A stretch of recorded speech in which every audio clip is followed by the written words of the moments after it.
ইউরোপের উত্তরের দেশগুলোতে শীতের রাতগুলো যেন অনন্তকালের মতো দীর্ঘ হয়। আমার নাম ড্যানিয়েল।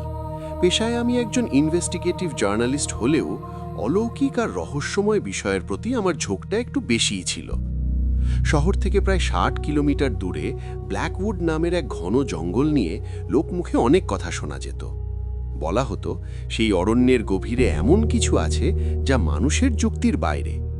এক কুয়াশাচ্ছন্ন শনিবার বিকেলে আমার পুরনো ল্যান্ড রোভারটা নিয়ে রওনা হলাম সেই রহস্যের খোঁজে।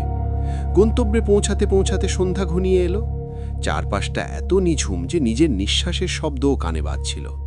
হাতে ফ্ল্যাশলাইট আর কাঁধে ক্যামেরা নিয়ে আমি জঙ্গলের ভেতর প্রবেশ করলাম। যত ভেতরে যাচ্ছিলাম বাতাসের আর্দ্রতা তত বাড়ছিল। হঠাৎই নাকে এলো এক তীব্র পচা গন্ধ, যেন অনেক পুরনো কোনো মৃতদেহ পড়ছে।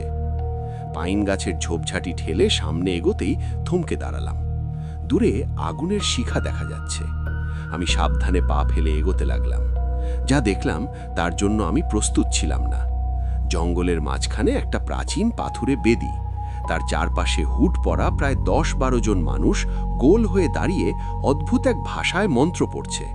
তাদের হাতে মশাল আর বেদির ওপর শুইয়ে রাখা হয়েছে একজনকে। বুঝে উঠতে দেরি হলো না আমি কোনো সাধারণ রহস্যের সামনে নেই। আমি সরাসরি শয়তানের পূজারীদের মুখোমুখি। তারা রক্ত দিয়ে কোনো এক অশুভ শক্তিকে আবাহন করছে। হঠাৎ সেই মন্ত্রধ্বনি থেমে গেল।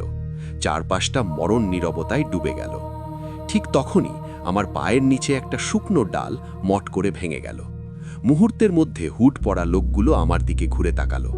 তাদের চোখের মণিগুলো স্বাভাবিক মানুষের মতো নয়, পুরোটা কুচকুচে কালো। আমি পেছনে দৌড় দিতে যাব, ঠিক তখনই অনুভব করলাম চারপাশের গাছগুলো যেন নড়ে উঠছে। দীর্ঘশ্বাস আর কান্নার আওয়াজ ভেসে আসছে শূন্য থেকে। এখানে শুধু মানুষ নয়, বলি দেওয়া অতৃপ্ত আত্মাগুলো এই জঙ্গলে বন্দী হয়ে আছে। তারা আমাকে ঘিরে ফেলছে। আমি পাগলের মতো দৌড়াচ্ছিলাম গাড়ির দিকে, কিন্তু মনে হচ্ছিল জঙ্গলটা বারবার আমাকে সেই বেদির দিকেই ফিরিয়ে নিয়ে যাচ্ছে। হঠাৎ একজন পূজারী আমার খুব কাছে চলে এলো। তার হাতে থাকা ধারালো খঞ্জরটা আগুনের আলোয় চকচক করে উঠল। সে বিড়বিড় করে বলল, নতুন অতিথি এসেছে। আমার মনে হলো শরীর অবশ হয়ে আসছে। হাত থেকে টর্চটা পড়ে গেল। ঠিক তখনই বনের ভেতর থেকে এক বিকট আর্তনাদ শোনা গেল। সম্ভবত কোনো এক অশুভ আত্মা পূজারীদের ওপরই ক্ষিপ্ত হয়েছে। সেই সুযোগে আমি জীবন বাজি রেখে অন্ধকারে ঝাঁপ দিলাম। কিভাবে গাড়িতে পৌঁছেছিলাম আর কিভাবে সেই ৬০ কিলোমিটার পথ পাড়ি দিয়ে শহরে ফিরেছিলাম তা আজও আমার কাছে ঝাপসা।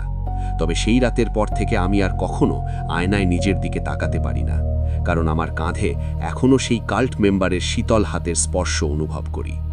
ইউরোপের সেই সুন্দর বনের আড়ালে যে বিভীষিকা আমি দেখে এসেছি তা কোনো ডায়েরিতে লিখে শেষ করা সম্ভব নয়। আজ আমি জানি পৃথিবীতে মানুষের চেয়েও ভয়ঙ্কর কিছু আছে যারা অন্ধকারেই বেশি শক্তিশালী।